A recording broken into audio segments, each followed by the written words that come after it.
And I think that Anna Hazare his stance is a moral one, and his Gandhian means of peaceful protest are to be admired. Yeah. I fully feel that people are behind him for that reason. That's right. Yeah. And I think there are two things that are coming out of this. One is that Anna Hazare is spearheading the corruption against not just the politicians, but also corruption, a low-level kind of corruption, which we see in India, which is very endemic in India, and it affects almost all sections of society in India. We could call it the harassment corruption. And what Anna Hazare's movement and people's movement is doing is to not just point the finger at the politicians, which is also very important, but also to question why people in their everyday lives are faced with this this obstacle. You know, they have this harassment they face every day in tackling corruption. So I think in that sense, people's movement, I think, it's a pivotal time in India's history, because we have got yeah, whole. But you have done very deep study about poverty in India. How far you connect these two, that poverty in India is the cause for corruption, or corruption is the cause for creating more poverty? Yeah, that's a very good question. I think, in fact, before I say anything about India in particular, I just want to make the point that corruption isn't unique to India. It happens in many countries to a greater or lesser degree. Of course. And in fact, there is something called the Corruption Perceptions Index, which is published every year by Transparency International, which is a global civic organization. And in that index, they cover about 178 countries, from the least corrupt at the top to highly corrupt at the bottom. Yeah. You know, a score of 10 signifies a very clean, least corrupt country, and a score of 0 signifies a highly corrupt country. And India comes at about 87 in that ranking. Yeah, so it means it's one of the highly corrupt. It is highly corrupt. In fact, what is even more interesting is that 3/4 of these 178 countries score below 5, which suggests that corruption is a serious problem around the world. And it also suggests that poorer countries seem to have higher levels of corruption. Yeah, so that's a very good criteria, actually. If in that category, people who score less than 5 are really corrupt, and those who score over 5, 7, 8, or 9, they are least corrupt. That's right. Okay. In those least corrupt, is there any underdeveloped country in them? In the least developed countries, there is, I cannot recall the whole 178 countries right now. I can tell you that, for example, UK is number 20 with a score of 7.3. Yeah, UK is number 20. Number 20. So we know. But New Zealand comes first. Denmark, New Zealand, and Singapore on the top. Yeah. So Singapore is also one of the top. Oh, yes. And Singapore is an Asian country. That's right. Although it is called a developed country, but it is an Asian country. Thank you very much. Yes, That's right. 9.3 with a score of 9.3. So Singapore is one of the Asian countries on the top. UK, as I just said, is 20. And of course, you know, in the UK, we know these high-profile cases of corruption, which we have seen recently. For example, the MP's expenses scandal, and also more recently, the News of the World phone hacking scandal happened. So of course, you know. So in answer to your question, corruption isn't unique just to poorer countries, although it's more prevalent in poorer countries. Yeah, and I think Tyagiji, what I find is, and many people have said, that Indian policeman is very corrupt, Indian peon is very corrupt, and they become corrupt because the salaries given to them is so low that they cannot live on that salary if they are not corrupt. And so that means I'm trying to bring what there's a relationship between poverty and corruption. Well, yes, there is, as Vineeta's study has shown, and as Transparency International studies have shown, there is a correspondence, there is a relationship between poverty in the country and corruption in the country. That's right. Yeah. That's all right.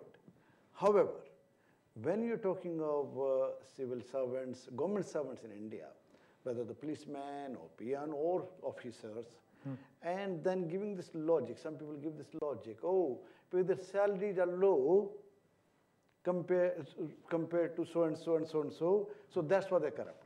This is nonsense and nothing else. In Britain, civil servants' salaries are lower compared to the private sector, right? Yet they are not corrupt. In India, the salaries in the government sector comparatively are higher as compared to the private sector. Yeah. So this logic, oh, they're corrupt because they're paid poorly, is totally wrong. No one is stopping them from leaving the government job and joining a private sector if they want to. So just saying that because they're poor, the national income of the country, the per capita income in the country, India, by the country I mean India, can afford only that much salary. Actually, civil servants in India are very privileged section of the society. Okay. Every 10 years, they pay commission that reviews their pays, right? It reviews and then in accordance with the price inflation and all that, yeah, cost of living and all that, and then the governments raises every year. The salaries are raised. So saying that the salaries are poor, so that they're poor, that's what the corrupt. It is totally nonsense and nothing else. Okay, Yeah. let us take it. Poverty. Let us forget that. People who are poor also can be and are honest. Yeah. Majority of people in India who are honest, we would call them poor, basically. I think it is a little bit fuzzy because there are two sides to corruption. There is one side where you face corruption, so you are asked for bribes. So, in India, 120 million pounds are spent every year by the poor people for basic services. In terms of bribes, they pay 120 million pounds for basic services like water, electricity, and housing. Yeah. So, when we look at one side of it, of corruption, where we say that, well, there are people out there who are actually corrupt, and that is because they're poor, there's the other side to it, which is where the people who get affected by that corruption.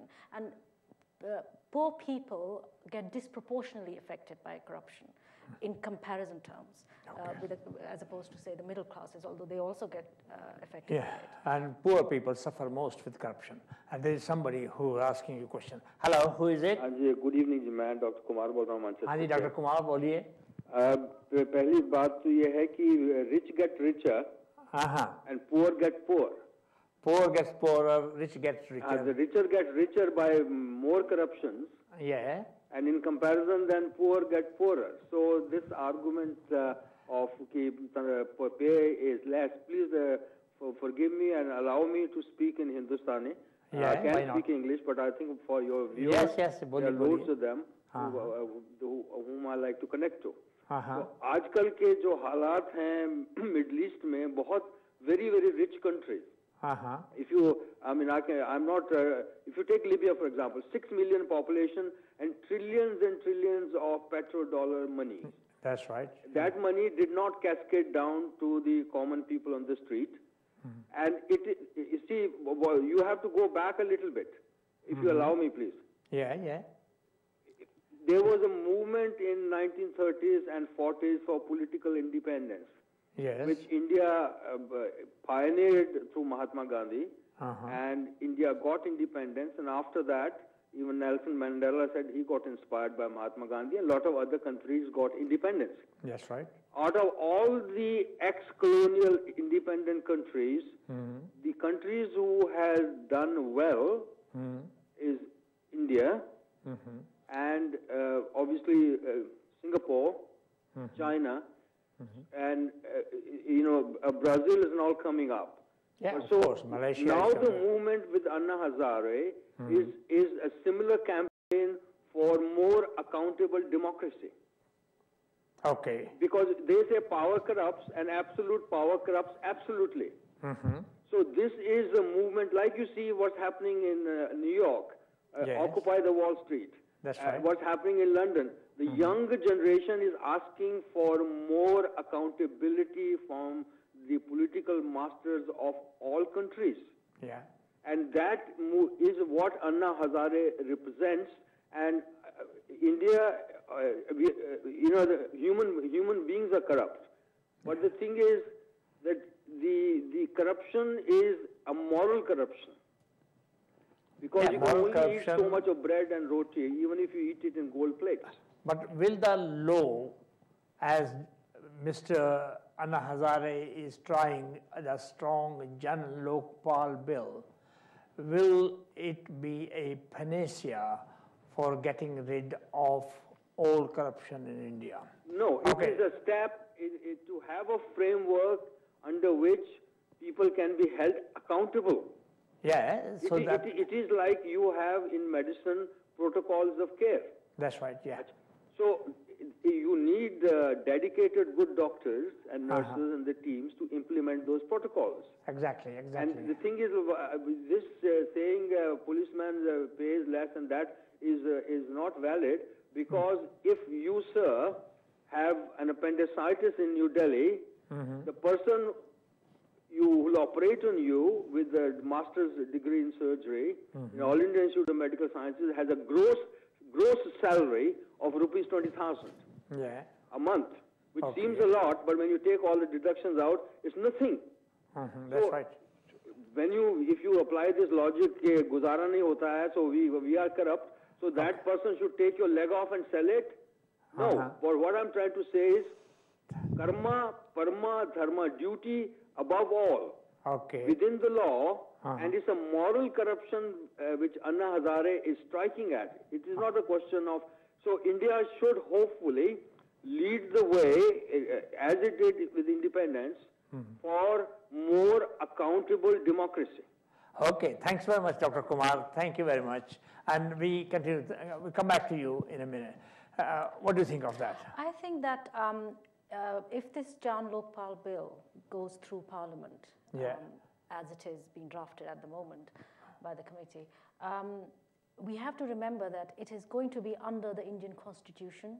It is going to be subject to judicial review. So we mustn't think that this is somehow going to be, as some people have accused it of, that it might become a parallel government. That's right. And to answer the question of the gentleman who just was saying that whether it's the panacea or not, definitely not. You cannot say this is a magic pill. Yeah, that's right. It is not a magic pill, but what it is most certainly is the beginning of the way a healthy democracy should function. And I think the way the healthy democracy functions is by having checks and balances. So if you have Jan Lokpal, of course it has to be transparent, it has to be accountable, and of course apolitical. See, at the moment, the current CBI, for example, which is the agency that looks at corruption, is under the control of the Prime Minister's office. So by its very nature, you can see there is a contradiction there. And although this agency can highlight some corruption cases, it has no teeth. It can do no more than that because it's kind of under the control of the Prime Minister's office, as I said. If that, as Jan Lokpal bill is suggesting, is that should go under the Jan Lokpal bill, Jan Lokpal, then that is another way to ensure that people who are going to be reviewing and looking at conduct in political life of these politicians are going to be done by people who are transparent and subject to... but who are, you see, when you have got Jan Lokpal bill, or Jan Lokpal is created under the Constitution, who is going to control him? Who is going to see that he himself or the other people who are under him are not going to be corrupt? Who is going to judge that? Well, as actually Vineeta had just pointed out, that even their actions are subject to judicial review. So it is not that they are going to be some parallel government and all that. That's right. So there are checks and balances. So it's not that a person who is appointed as Lokpal under the Jan Lokpal bill. I think Mr. Anna Hazare himself agrees that it will not get rid of the corruption, reduce to 60% or 75% of that will go away. That is the thing. So there will be still remaining 30–40%. No. Actually, that is just estimation sort of thing. Yeah. But when you create a framework, legal framework, that, okay, if there are allegations, serious allegations of corruption against ministers or politicians or bureaucrats, they can be probed by an independent agency, then that in itself creates a check on the corruption.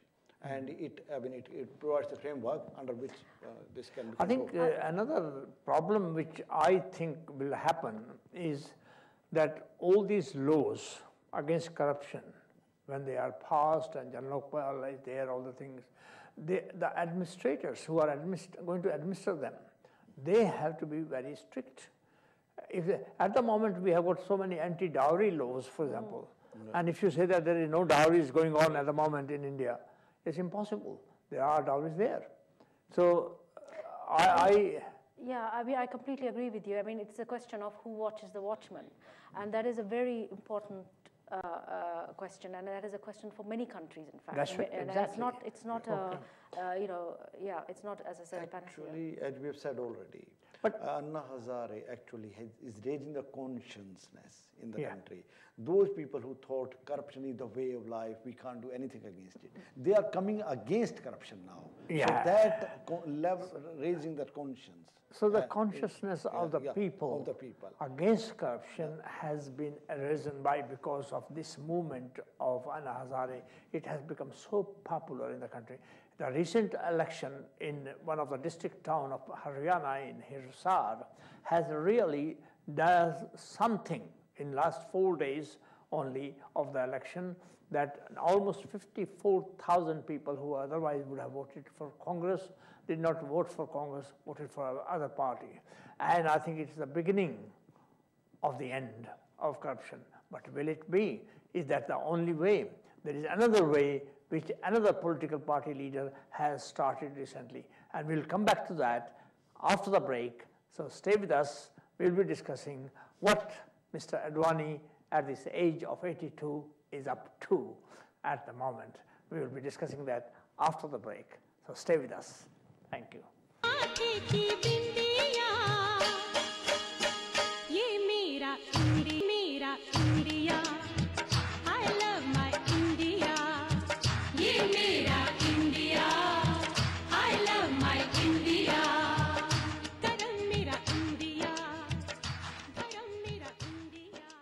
Welcome back to Mera India.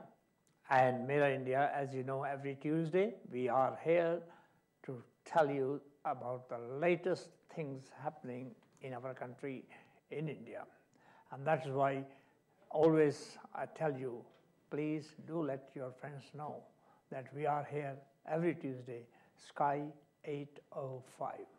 We have been discussing today about the relationship between poverty and corruption and the movement which was started by Anna Hazare, and that movement is still strong and is gradually changing the attitude of the people of India.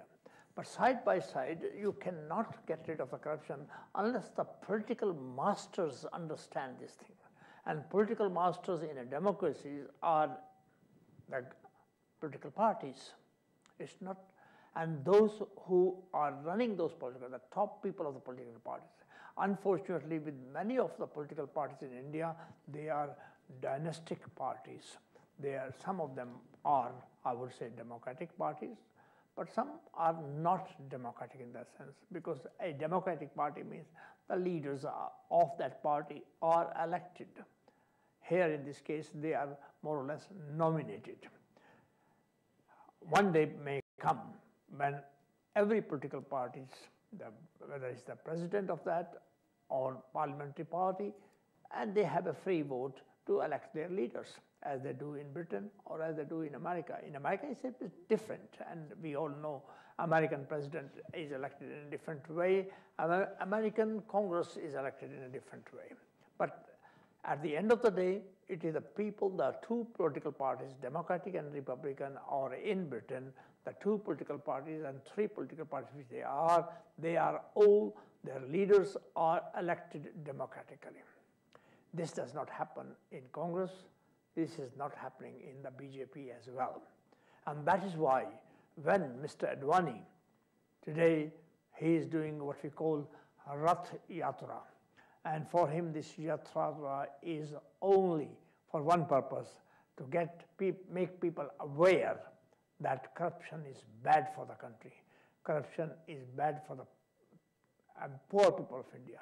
Corruption is bad for the development of the country, because our country will not be fully developed unless we get rid of corruption, or at least we reduce the corruption.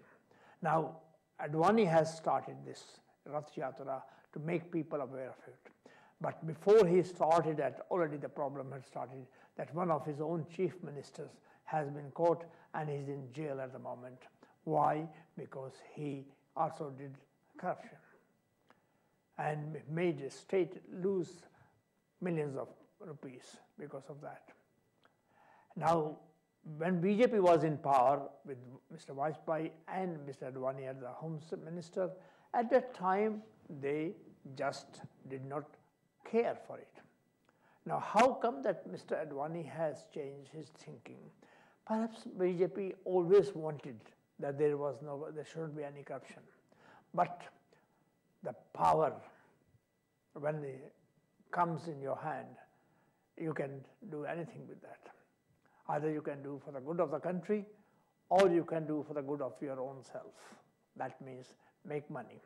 We know some of the political leaders of the BJP, how rich they became in those 5 years of Mr. Advani and Mr. Vajpayee power.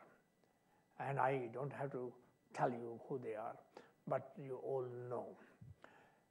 And now, of course, one can say that BJP has completely turned to Anna Hazare, completely agreed with Anna Hazare said, completely detoured whatever Anna Hazare said in the Jan Lok Bill. And they have openly said, we would support Jan Lokpal Bill in the parliament when it comes in the next winter session. Now, Rath Yatra of Mr. Advani, that means it's a typical, as you know, the hunger strike of Anna Hazare was a typical Indian way started by Mahatma Gandhi when he wanted independence. And now that has been started to change the attitude of the people towards corruption. Similarly, Rath Yatra was initiated by Advani earlier for a different cause. Now he has started for a different cause. Now you think this movement of anti-corruption movement, what Mr. Advani is doing, is it genuine or is it just a show-off? Call me cynical, but I feel there is a big element of party politicking going on in this Rath Yatra. And I think that what is important here to remember is that whichever party is in power, at the moment it's the Congress party, whichever party is in power, it is a great opportunity for the party in power to show that they can be different from the people before them or the parties before them. If they forego this opportunity to show that they can change the course of history of India, it will be to their own benefit. And if they don't, it will go down in history as the party that failed to grab the opportunity to move India into a direction which it deserves to go in, and the people of India deserve to go in. So I do hope that I'm wrong about Mr. Advani and his motives, but I feel I may be right that they are cynical. What are your views on that? Raliji, any step or any demonstration against corruption should be appreciated. That's fine, but should be appreciated. Should be appreciated. But as far as Mr. Advani's Rath Yatra is concerned, as Vineeta says, it has a lot of opportunism in it. When they are in power, everything fine, no problem. There's no corruption. Their colleagues are collecting money or whatever, no problem, yeah? When they are in opposition, then the party in power is corrupt all the time. Now, Mr. Advani has been Home Minister for many, many years. Their party has been in power in many years. What did they do at the time? What did they do to General Lokpal Bill or Lokpal Bill at the time? They have been, not only their minister, chief minister has been caught now, has been jailed now. One of the chief ministers. Yeah, one of the chief ministers there in Karnataka. They have been in power in Uttar Pradesh with Mayawati. Did they know that she was corrupt?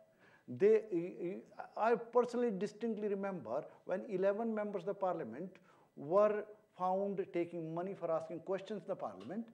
BJP was particularly trying to safeguard its ministers, its MPs, saying don't dismiss them. They were dismissed, of course, but BJP particularly was trying to guard them, protect them. Oh, don't sack them. So it called itself a party with a difference. But actually, there are many people who are corrupt. And in sports sector, there are many BJP people who were found having hand in scandals. Had BJP ever dismissed those people? Had they thrown those people out of the party? No. So this is nothing else but an opportunistic attack on the government. Can I just make one more point here? That in terms of what BJP is saying that they are trying to do, which is to raise awareness of corruption, and I suspect this is for the poorer India that they are talking about. We mustn't also forget another thing which I think has a part to play in raising awareness in India about corruption is the Right to Information Act, which was passed a few years ago. And I think what is happening amongst Indians, and I'm talking mostly about the poorer Indians, is that they are more and more aware of their rights, of the right to access government files, the right to inspect their work and to question what's going on. So I think that has also had a role in getting the people aware. So I think in terms of awareness, India and Indian people, including the poor people and the middle classes, are very much behind it. Yeah, you are right. Right to Information Act has changed the thinking of the people in many ways, and government has become very cautious about that. Mr. Advani should be asked just one question. How many people have you thrown out of the party because of corruption? In which party? From BJP. How many people have you thrown out of the party because they were corrupt? Are there no corrupt people in? Have there been no corrupt people? Well, there was I know one case of Uttarakhand chief minister has been changed. Is there anybody else? Hello. Hello. हाँ जी, कौन बोल रहे हैं? मेरा नाम अजय है, मैं बात कर रहा हूँ आपके हाँ जी.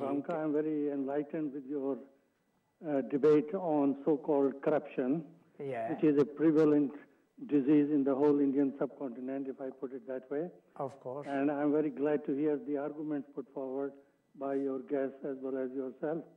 One thing I would like to know, although I was very young at that time, in the British India time, do you think there were only handful people, or rather handful English people were in India, and the corruption level at that time, as far as I understand, was perhaps not that prevalent.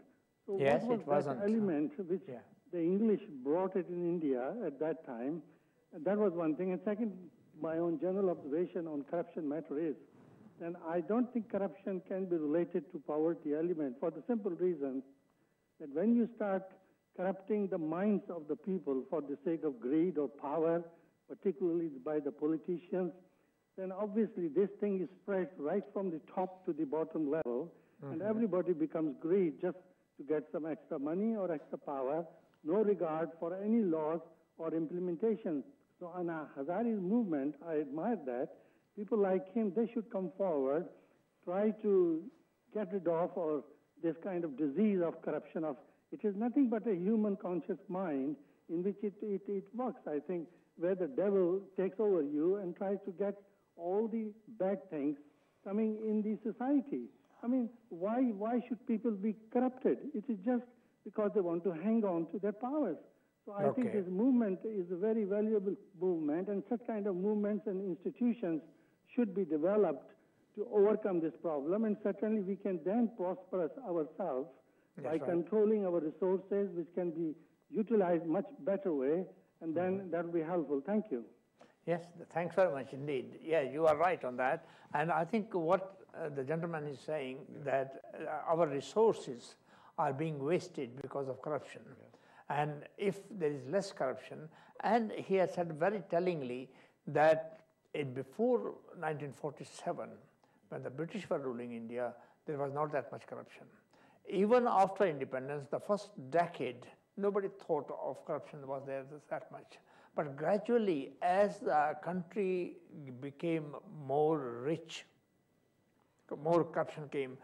Is it because of this thinking that without money, you can't be a successful politician?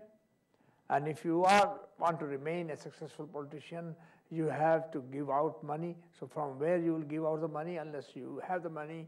So each member of parliament or member of assembly is thinking that I am here for 5 years, so I have spent 2 crores of rupees in my election, and so I must, when I go out after a few years, I must have at least 10 crores. And recently, as you have seen, that many of the ministers, when the Prime Minister of India, Manmohan Singh, whom nobody can say of corruption because he has very transparent man, but when he asked about his cabinet ministers that how much money, declare the money, you will find that people like Kamal Nath has got 238 million rupees. And most of the people, they have made 10 times or 20 times more than what they had 5 years ago.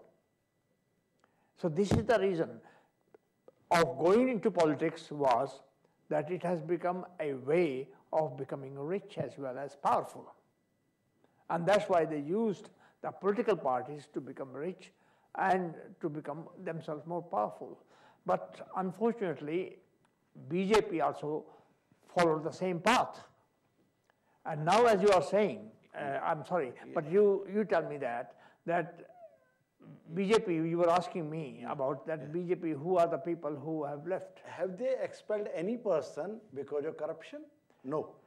Even today, they have gone to Haryana and they have first joined Chautala. Were known cases of corruption against the guy, and then now they have supported this guy Bishnoi from Janhit Congress. Janhit Party. Janhit Party. Well. This family, okay, I don't have any evidence against one person as such, but certainly Mr. Bishnoi's father, Bhajan Lal, was a master defector. In 1977, he defected from Congress to join Janata Party. Then in 1980, he left the Congress Janata Party also, to went to Congress. Yeah. A master defector, and the BJP joining hands with such people. Yeah. So how can they say that they are free of corruption and bias? Well, that's not only that thing. In Uttarakhand, the chief minister was involved in so many cases. So what they did is they changed that person. So somebody else has been brought in. Rath Yatra is nothing else but humbug in that way. I mean, if they're full of hypocrisy. I mean, how can you remove corruption when you support corrupt people? So what is the reason why BJP people, or the people who are in power in BJP, why are they not able to get rid of the people within their party who are also, why can't they get rid of it? This is the problem with all these idealistic parties. The Communist Party, they don't have. No, that's what I'm saying. But they also have political compromises. BJP also political compromises. Okay. Because they are having compromises. Rather than standing on there saying, okay, this is we won't do anything immoral or dishonest. They join dishonest politics, caste politics, and all that politics, dirty politics. So in that way, is there any place for an honest person to enter Indian politics? I think that Indian politics has to change. That's the simple answer. Okay. The way it is at the moment, if it continues, India's growth is under threat. I think that it is pivotal at this time for India to come together as it has. I know the movement is against corruption, but if it isn't tackled, more and more money, taxpayers' money, is going to be siphoned off and will go into the pockets of the corrupt politicians. That's right. Yeah. And what does that mean? Well, that means there is less money, less resources for the government to spend on things like poverty alleviation, universal primary education, reduction of child mortality, and let's not forget the infrastructure of India, without which further progress, economic progress, is not going to happen. So a step change needs to happen in India. And at the moment, to answer your question, why are the governments so corrupt? Why is it the way it is at the moment? And I think it's to do with something very strange that's happening. You see, many countries, as they get richer, corruption tends to sort of go down. India has shown that with the increased prosperity, more people are wealthier. I'm talking about middle-class people mostly. It means there's more wealth around and there's more corruption. Corruption has actually worsened in India with economic prosperity. So one needs to sit up and take note of that, that unless people of India and the politicians do something about it now, India's growth is under threat. And there can be civil disobedience because of the gap between the poor and the rich. More and more money is going into fewer and fewer people's pockets, and there's a larger portion of India that is watching and getting more and more aware of that. So I think this is... Exactly. I think I agree what Vineeta is saying, because the attitude has to change. Absolutely. And the attitude is of the intelligentsia, of the common people, people at the universities, people in the, if you ask them... And it is changing. They are changing. It is changing. They have given legitimacy to this whole movement. That's right, yeah. And I think we won't go into the wrongs and rights of it, but it's a good thing. Well, that is the only ray of hope we have got. The ray of hope is that today the young men of India have awakened to this travesty of corruption, this terrible thing which brings not only men down, but it brings the whole society down. Because until and unless we in India start thinking that corruption is an evil thing, corruption is something which is immoral as well, not only the fear of being caught, but fear that it is something bad for our soul, for our body. Mahatma Gandhi was an ideal example of a corrupt-free politician. There were people like Nehru and Vallabhbhai Patel.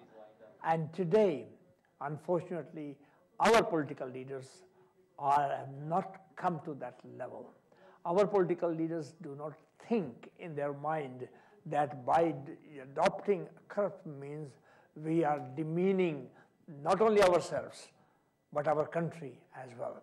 So it all goes with the unity of the country, with the freedom which our country enjoys after thousands and thousands of years of slavery. If we want to keep that freedom, if we want that we should remain free, honest, and have a name in the world, have some place in the world, then we have to be corrupt-free. I hope you liked it. And when we finish, again, I'll see you on Tuesday.